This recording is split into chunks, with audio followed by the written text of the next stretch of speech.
Hey Harmonizers, we're going to start session 4 on day 2 and see how it goes with Miss Treasure.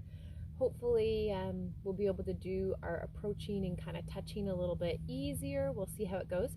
We definitely finished the last session on a really good note. She learned lots of great stuff. So let's see how it goes.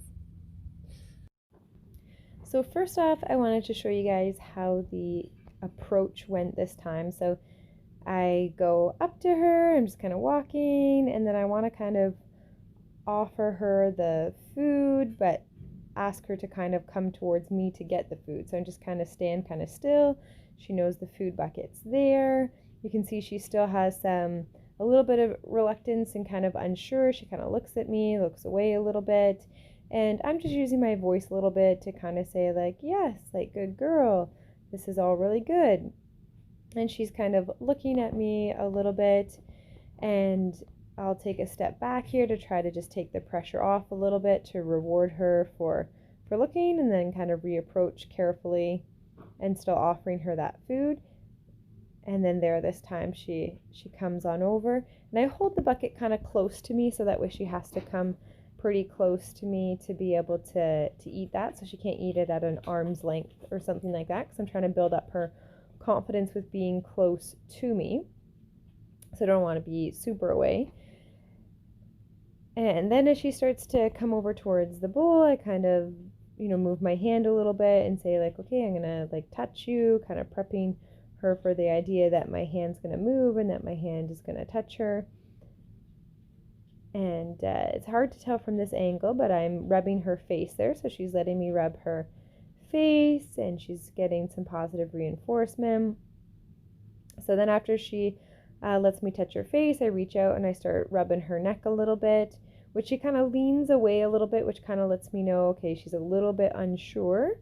And so I just have to kind of read that body language and kind of gauge, all right, if I do too much, she might leave. It might be too much for her. Like there, she took a couple steps back. So I politely follow her, and then I just kind of make a little mental note of, okay, this time don't do quite so much scratching, do a little bit, or be careful about what side you go to, and then kind of back off and retreat again before I touch and go and do that again, or offer some positive reinforcement in between, just because I don't want to overwhelm her or get her to a place where she's getting too worried about everything. But I don't want to reward her unless she's allowing me to touch her and we're kind of making progress. Otherwise, what can happen is the horse can kind of teach you to always give the food at a bit of a distance, and then the issue with that just becomes that you don't end up making progress. And there's people that will say, oh, I've had this horse for a year and I can't catch it, kind of thing. So I want to start to make that progress and teach the horse that they have to come to us to get that. So then I'm basically doing some rubbing and kind of working on just scratching her and touching all over. And then I'll kind of work on bringing my hand closer to her face and further away to her face, and I'm just scratching all over. And here she started to have some moments where she looked like she was maybe enjoying the scratches that I was giving her, where she started to kind of, soften her face a little bit in a way that kind of said, oh, like you have a good spot there. So I'm just kind of exploring different spots to scratch her, as well as kind of working my way up towards her face there, where I connect the lead rope and offering some positive reinforcement along the way as well. So trying to keep it very, very easy, very simple for her. So now you can see I've got the lead rope done up, and she got to have food before, like right after I clipped her up. She got more food before I started to ask her to do anything, because I wanted her to know that being clipped up onto the rope is a good thing. You're going to get rewarded for that, and that's a good thing there. She did pretty good there as the dog ran through the round pen, so I was pretty impressed by that. Doing a little hand touch there. So the first thing I thought I'd start with, other than like a bit of touching stuff, is doing some moving her around stuff. So here I'm doing some just scratching her, and then I'm going to do some moving of her feet a little bit to kind of check in and see where we're at from the day before. And then the goal of this session, what we're going to be working on, is doing touching of all of her forelegs. Apologies, my dogs are playing in the background if that is a bit noisy for you guys. So here I'm just moving her around a little bit, kind of reminding her, hey, do you remember what we learned yesterday?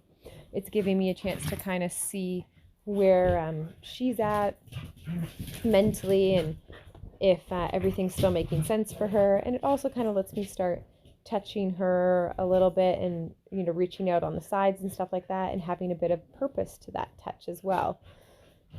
Meaning that I'm not just touching her for the sake of touching her. We're starting to have that language and asking her to move from side to side. And that can be pretty key in getting that horse to a place where they want to trust you because they understand what all that communication means. So here I'm just reaching out and touching her face there. So an interesting thing for her is when I reach out and touch her face, for her it actually kind of softens her expression a little bit and kind of lowers her head a little bit there. So Bella, come off of that. Sorry guys, my dog going off into the corner. She's starting to get into the Christmas tree that's set up. So most of the time, a lot of horses don't like their faces being rubbed, and we really have to kind of explore what spots of touching work well for our horse. And we're going to see in the footage with Treasure that she actually likes having her face touch a little bit and will kind of lower her head. So this is really good here as I'm just rubbing her on her back area and we're doing a little bit of moving her hips and stuff like that. She's seeming pretty comfortable with me moving around her. She definitely has her head up and she's watching me a little bit, but she's doing really well. If you think about how she was doing in the last session with moving her feet around, she definitely seems to have remembered what she was doing the day before and making progress here. So here I'm still looking for the crossing of the front legs. Ideally is where I wanted to be before giving her that little bit of relaxation. And you'll notice now I'm starting to make a bit of a change where as I'm completing a task with her, I'm rubbing her on her neck. So this means that I'm starting to change in Treasure's mind that rubbing her on her neck and kind of praising her like that is actually a reward and a signal that she's done a good job, and instead of me touching her as something that like, oh, like, wow, you let me touch you, you should get a cookie. So we're starting to change how she sees being touched to now starting to use some rubs as reward to start to shift the way she thinks about being touched. So it's not a privilege for me to touch her anymore. It's kind of not only an expectations, but it's a reward for her. So that really helps to change how they think. So here again, just waiting for those crossing front leg steps, which we did get there at the end there. And then you can see I didn't give her a cookie this time. And what you can't really see all that well there is that I was rubbing her on her neck a little bit and exploring where I can scratch to get her to enjoy that, because the horse really tells us what works for them and what they enjoy. And that's really key. So you'll see I rub in different spots, trying to find different places that work for her. Doing a little bit of back up, a little bit of forward. So playing around with all of those kind of movements of the different pieces of where we can ask a horse to go. Here, asking her to kind of yield to that pressure. Again, I'm kind of guiding her nose there as I'm going to bring her in to do those head scratches. And then this is interesting that as I scratch her, see how she kind of lowers her head a little bit and she really softens her expression when I'm scratching her head.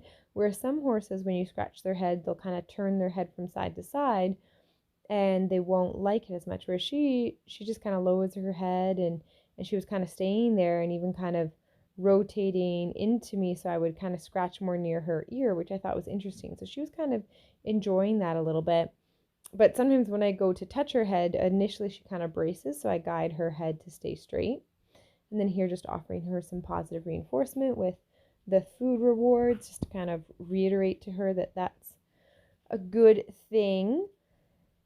And the goal is going to be to do touching of her legs. We're going to do a little bit more stuff here. I'm just rubbing at the side of her here. You see she still braces a little bit when I come over, like even just kind of thinking about touching different spots, she's kind of already shifting and turning a little bit. So she's definitely bracy, and you might be tempted to think, okay, well, she's already kind of bracing a little bit with you just touching her. Maybe you should work on that. It's a fine balance though of if you can progress, then what happens is you keep raising the level of what the horse considers easy. So if I stick too long with just petting her neck and shoulder, then that will always be like the hard thing. Oh wow, look, I'm letting you pet my shoulder and whatnot. If I start progressing to, okay, now we're gonna touch your legs, then what happens is all of a sudden touching the shoulder and the neck becomes so easy because I go after your legs. So what I'm trying to do is be very fair. So here's a little look at going down her front right leg, which is the leg that I decided to start with first because it was the one that she was kind of the most comfortable with on her right side, and being a front leg typically easier than the back legs. And I cut out a whole bunch of the footage and just kind of showing you guys as I'm getting down to the leg here. If you want to see the full video, you can always check out the Connection Club where I post all of my Mustang videos. And to find the Connection Club, you just go to www.harmonyhorsemanshipacademy.com and you'll find it there. You see she's letting me go down her leg, and then I'm offering her positive reinforcement afterwards to kind of reinforce that a little bit, giving her some sweet feed.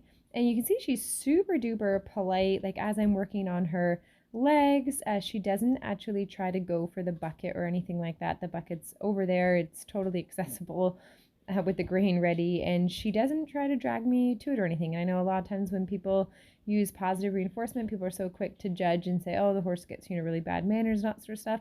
But you can see from how we're working on this that she's definitely having manners. And so the key is that I just need to make sure I keep up with her manners as we go through the training. So you can see I'm rubbing down her legs and going slowly and constantly kind of rubbing as we're going. And sometimes she picks up her foot and whatnot, and I just allow her to pick up her foot and kind of move. And the goal for this particular session is not to pick up and hold her feet, but just to touch all the way down and start to build up that confidence that I can go down her legs and touch her legs. So remember, this is just day 2 with me, and we're doing leg touching. So this is a pretty big deal, and no need to grab her leg and kind of escalate things and panic her or anything like that. Just touching each leg is fantastic. So here's a little look at the back leg. So I decided to do her back right leg before her back left leg. Horses are usually more protective of their back legs because those are the legs that they need to kick out or to run away. So their survival legs, basically. Even though horses can strike with their front legs, typically it's their back legs that they want for kicking or for running away. So they're more protective and defensive about those back legs. So she did a great job letting me touch there. And then her left side has always been her more sensitive side, so I did her back left leg last. So that's just kind of an example of setting it up for success, being smart, like listening to your horse, figuring out what's hard for them, not starting with the thing that's the hardest. Start with the things that's going to be easier for them, be able to reward them and praise them, and then you can move on and do the more difficult things. So you guys can see she did that pretty well, and after each time getting her cookies out of the bucket there, because she still doesn't like to take a treat from a hand. But anyways, I hope you guys enjoyed watching her day 2 session 4, and let me know what you guys think so far.